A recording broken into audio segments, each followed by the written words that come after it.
I have one of the best recruiting stories I've ever heard for you today. And it's got me thinking Cal has found their dude to take them to the next level in college football. Got it for you next here on the College Huddle.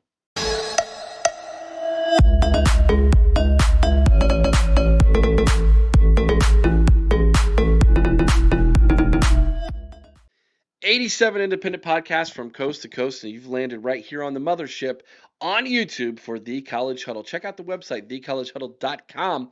Hey, by all means, hit the thumbs up. Hopefully, we earn your subscription if we haven't already. And of course, let us know what you think about what we think down in the comments section below. This made its rounds a couple days ago, and I'm just now getting around to making a video about it. My apologies on that. It's just one of those things, man. There's not enough hours in the day to talk college football, that's for sure. But Cal's new coach, Tosh Lapoy, has, boy, he really has got a lot of people talking um, about what he's willing to do to get Cal to the next level, man. This recruiting story that he recites for Ari Wasserman on the On3 network is really, really interesting. I've got the audio clip for you, and then I'll play that, and then we'll come back, and I'll tell you why it has me so impressed and why I believe Cal not only found the right guy, but the guy to take them to the next level, ladies and gentlemen. Check this out. Now you're in the situation, so you bought this flight. It's like it's returning at I don't know, it was the first flight out, the last flight out, first flight out. So, you're like, well, it's kind of pointless to go sleep, right? Like, what am I going to go do? So when it got late, you got to go back to the airport. So again, comfortable in your environments. Like, I had an amazing nap right there to the beach on a bench. And you slept on a bench near the beach in a suit? Same underwear, man. No doubt. So it's great. And then got the ride back. Mr. McKay came back to wherever he was. It was amazing. Picked me up, took me back. Shout out Olukai, man. Just incredible company if you guys haven't. I mean, the footwear is unbelievably elite. But so, I have a pair. Yeah, you should. And if you don't, everybody should. This is the best recruiting story I've ever heard. That's crazy. On a beach in Hawaii, taking a nap in his suit.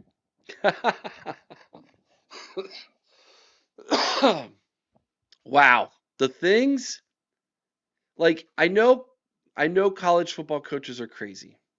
I get it. They're also narcissists. Like, you have to be somewhat narcissistic to be a successful college football coach.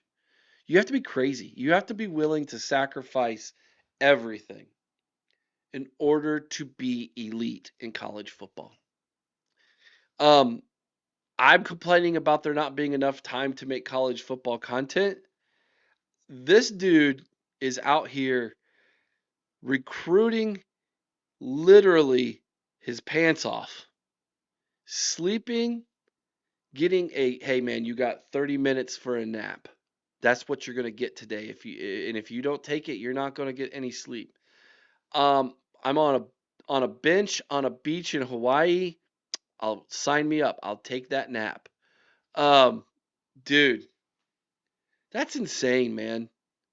That's crazy that this guy was willing to do that. If you're a Cal fan, you have to be so jacked that you've got someone this invested in your program. Now, he's a Cal Bear. He played college football for Cal.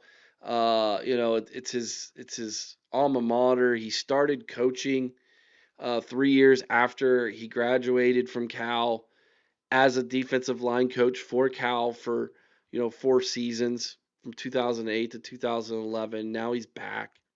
It's his alma mater. He's from Walnut Creek, California. All those things, right? I get it. But this guy coached under Nick Saban from 2014 to 2018 at Alabama as a defensive assistant, as an outside linebacker coach, as a co-defensive coordinator linebacker coach, and then as a defensive coordinator linebacker coach before jumping to the NFL for a couple years, where he coached for the Cleveland Browns, the Atlanta Falcons, and the Jacksonville Jaguars in 3 years in a row. Then he comes back to Oregon to be the defensive coordinator and linebacker coach for the Ducks from 2022 to 2025, and really helped Oregon defensively find their identity in the past couple of seasons. And now he's head coach at Cal. Back, kind of coming full circle. So I don't think you can question the man's dedication to Cal. I don't think you can question the man's dedication to the sport of college football or the craft of being a head coach. And maybe some might chalk this up as he's just being extra zealous of his work because now it's his first head coaching gig. It's his first opportunity to kind of really put his stamp on a program, and it happens to be his alma mater. Like, you can make those excuses as to why someone might do what he did in recruiting with this story. But I think that's superficial if you're just going to make those excuses. I think the dedication one has to have in order to be successful at this career is mind-blowing, and a lot of people don't get it. They don't understand it. It's incredibly hard to win college football games. Well, no, you just throw NIL at everything. That's not the be all end all. NIL does not guarantee success. It helps, but it doesn't guarantee success. And in a world where recruits might come to your program and then 11 months later might leave your program and jump in the transfer portal, a lot of people would say, is it truly worth leaving your family, leaving the friendly confines of your office to jump on a jet, to fly, to take the red eye to Hawaii, to sleep on a bench just to visit with a recruit for a few minutes just to fly back? Like, I think his willingness to do that proves this guy's willing to go the distance. This guy's willing to do what it takes to make Cal different. And I think that's the thing that you have to be willing to do if you're going to take over a program like Cal.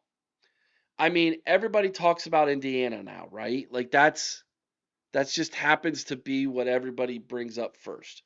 Curt Cignetti in 2 years took the Hoosiers to a national championship. But Curt Cignetti was different. He was very different than anything the Big Ten had experienced before. He grabs a microphone when he's announced as the head coach at an Indiana basketball game. Remember, this is Indiana. Indiana is a basketball school. That is a blue blood basketball program in a lot of people's minds.